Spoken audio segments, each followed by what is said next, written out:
தொடரும் கனமழையால் நாகை மாவட்டத்தில் ஆண்டுதோறும் வெள்ளத்தால் சூழப்படும் கிராமங்கள் குறித்து இப்போது பார்க்கலாம்.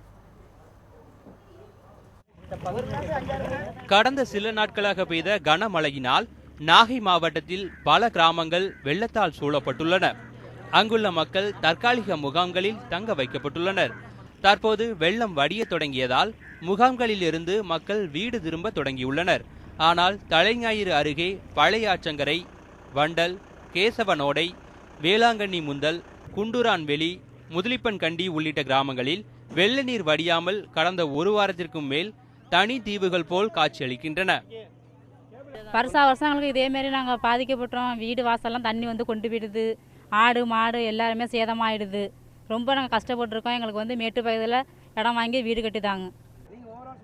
இந்த பகுதிக்கு அருகாமையில் வளவனாறு, அரிச்சந்திரா நதி, வெள்ளையாறு, முள்ளியாறு உள்ளிட்ட 7 நதிகள் கடலில் கலக்கின்றன.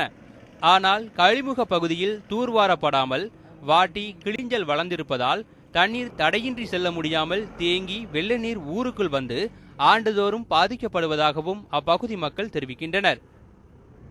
எங்களுக்கு நிரந்தர தீர்வா 7 கழிமுக ஆறுகளை பராமரிக்கணும். ஆண்டு முழுவதும் பராமரிக்கணும். வாட்டிகள், உமரி செடிகள் இதில் அகற்றணும். முற்றிலும் இறால் பண்ணைகளே இந்த பகுதியில் 900 இறால் பண்ணைகள் இருக்குது. அதை அகற்றணும். எங்களுடைய வாழ்வாதாரம் 400 ஹெக்டேர் நிலம் அங்கே இருக்குது. இதையெல்லாம் ஏழை சிறு குறு விவசாயிகள் நிலம். இது பாழடைஞ்சு போகுது. வடிகால் ஆறுகளில் தண்ணீர் வரத்து தற்போது அதிகரித்து வருவதால் உடனே கழிமுக பகுதிகளை தூர்வாரி கரைகளை பலப்படுத்த வேண்டும் என்கிறார்கள் இப்பகுதி மக்கள்.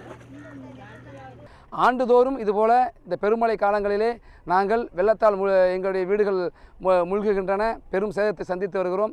விவசாய கடன் வாங்கி பயிர் செய்கிற விவசாய பயிர்களும் மூழ்கி போகின்றன. ஆண்டுதோறும் தொடரும் இந்த அவலத்தை தீர்க்க வேண்டும். நிரந்தர தீர்வாக இந்த பகுதியிலே ஓடுகின்ற ஆறுகள் தூர்வாரி கரைகளை பலப்படுத்த வேண்டும். கழிமுக பகுதியை தூர்வாரி தண்ணீர் தங்குதடையின்றி செல்வதற்கான ஏற்பாட்டை செய்ய வேண்டும் என்பது இப்பகுதி மக்கள் மற்றும் விவசாயிகளுடைய ஒட்டுமொத்த வேண்டுகோளாக இருக்குது. ஒளிப்பதிவாளர் சுரேஷ்குமாருடன் ஜோ மகேஸ்வரன், நியூஸ் 7 தமிழ், நாகப்பட்டினம்.